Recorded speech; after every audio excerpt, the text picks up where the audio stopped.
The girl with a bowl on her head. This story is about a girl who was painfully shy.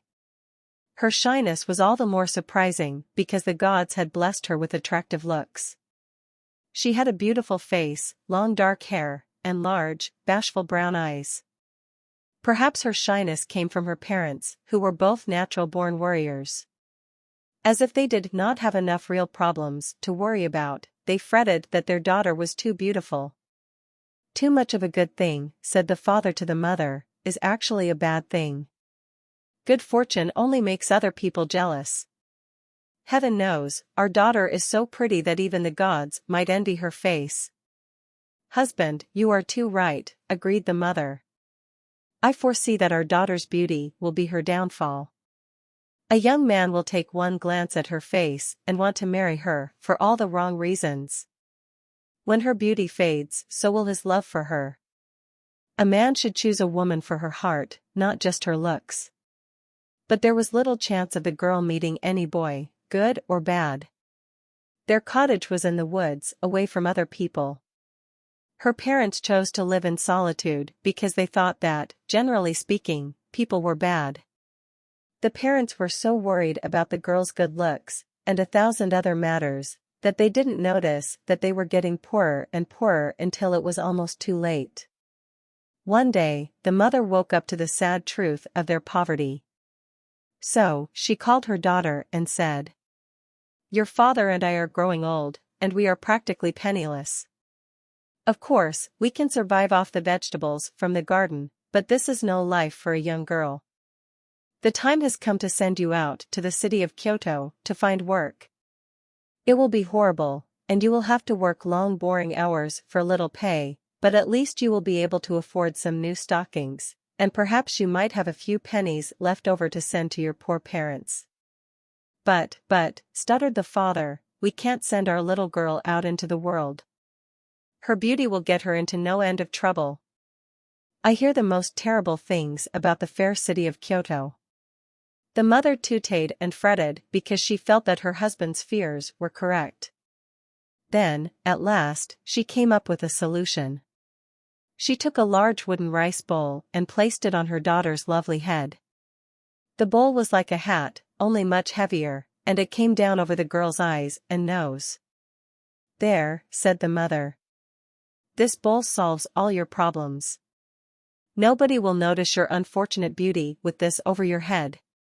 "But mother," said the poor girl, "I can't see where I am going." "Why on earth do you want to see the world?" asked the mother. "I've seen it, and I can tell you, you're not missing much. It's far more critical to watch where you are putting your feet, or else you might trip or step in something nasty. If you absolutely must see further ahead, you'll have to raise your chin and take a quick peek at the world. But I'm afraid that all you will see is ugliness and rude behavior of all kinds." "But Mama!" cried the daughter.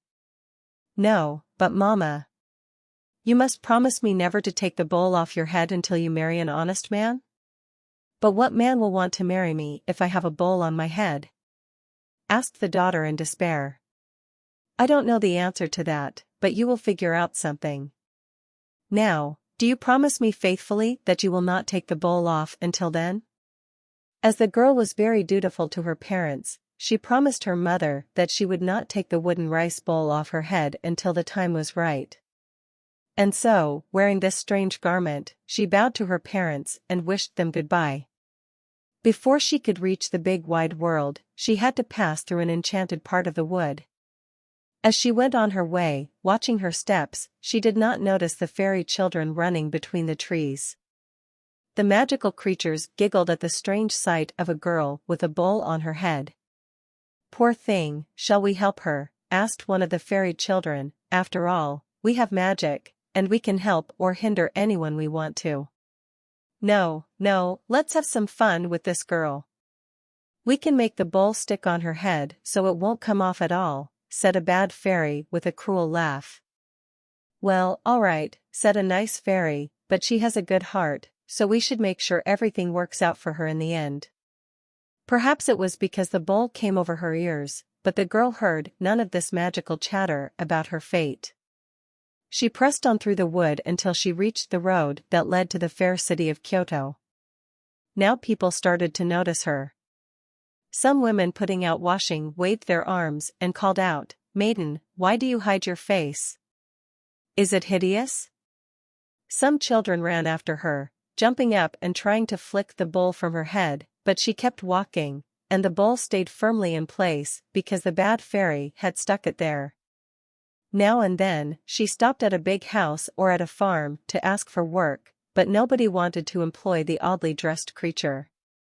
Eventually, she sat down on a grassy bank and began to weep. A kind-hearted storyteller came along the road and saw her crying. To tell you the truth, he only noticed tears on her chin because that was all he could see of her face. When he asked her why she was so sad, she replied, "Because I am poor and hungry, and my mother told me that I must wear this wooden bowl on my head. I look so strange that nobody will give me any work to earn a little money." There, said the storyteller. And he began to improvise a verse. The wild cherry blooms. A cloud threatens doom. Hark, hear the raindrops. The wild cherry flops.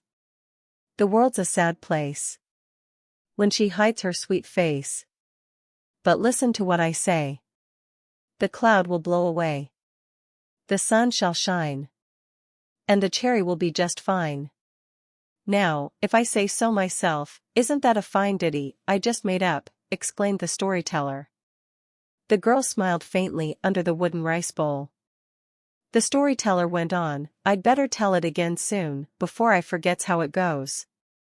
Tell you what, I'll pop over to that big old house where some wealthy farmers live and let them hear my latest composition." And so the storyteller strode across the road to the big farmhouse. As he was such a pleasant-looking fellow, the folks invited him in and listened to his tale.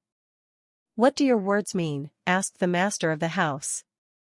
"Well, it means," said the storyteller, "that there's an honest and hungry young girl weeping by the roadside. And I'm willing to bet that her face, if we could only glimpse it, is as pretty as a wild cherry. The thing is, I can't be sure because her mother has made her wear a wooden bowl over her head. The bowl reminds me of a dark cloud that is raining tears. The bowl is the cause of all her problems, but she has promised her mother that she won't take it off until the time is right. If you people are as good-hearted as you seem, will you give her a job?" "We might well," said the wealthy farmer. "We need willing young people to collect the harvest, with or without bowls on their heads." And thanks to the help of the storyteller, the girl found work swinging a sickle in the fields. All the time, she kept the bowl on her head as she labored. When the harvest was over, the farmer invited her to come into the house. There was plenty for her to do because the farmer's wife was sickly and needed help. At last, the young girl was warm and comfortable and had plenty to eat. She could even afford to buy some new stockings and send a little money to her parents. She was happy as a bird and sang as she went about her work.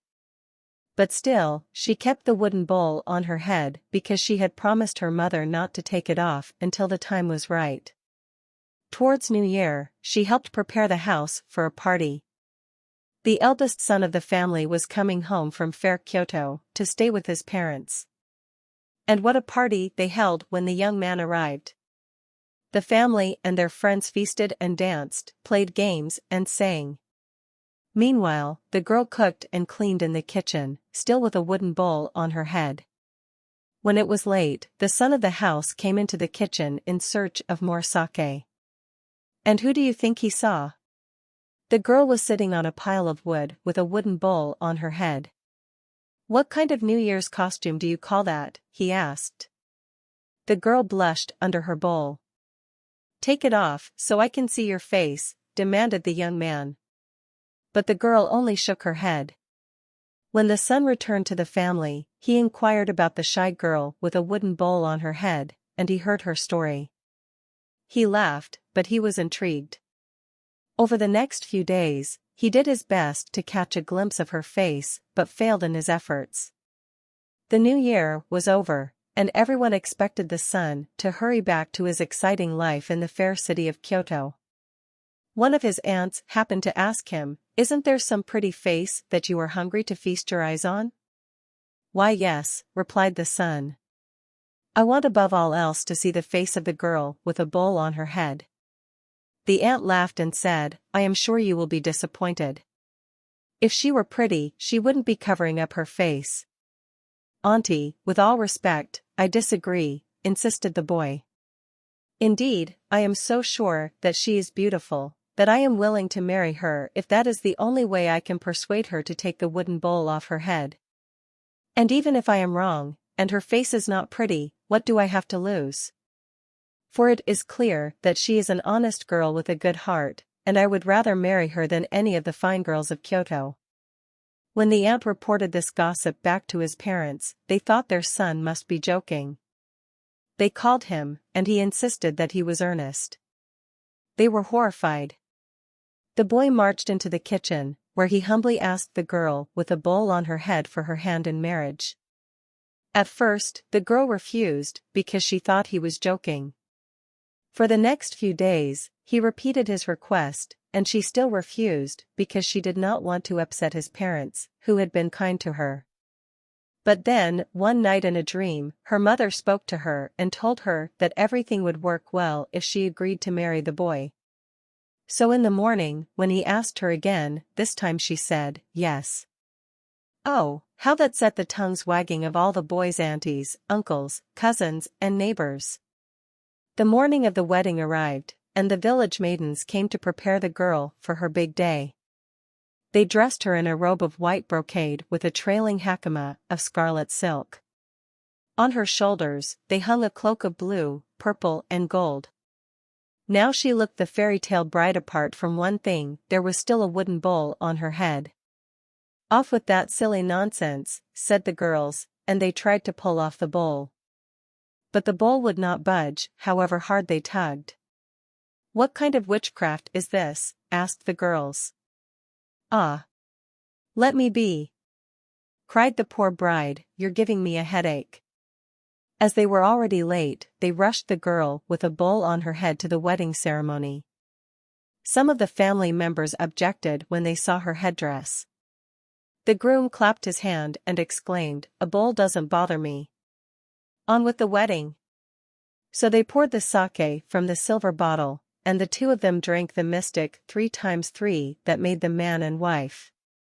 At that moment, the wooden bowl burst apart with a loud crack and fell to the ground in 1,000 pieces. With it fell a shower of silver and gold, pearls, rubies, and emeralds. Great was the astonishment of the company as they gazed upon a dowry fit for a princess. But the bridegroom looked into the bride's face. "My dear," he said, "no jewel could ever exist that shines like your eyes."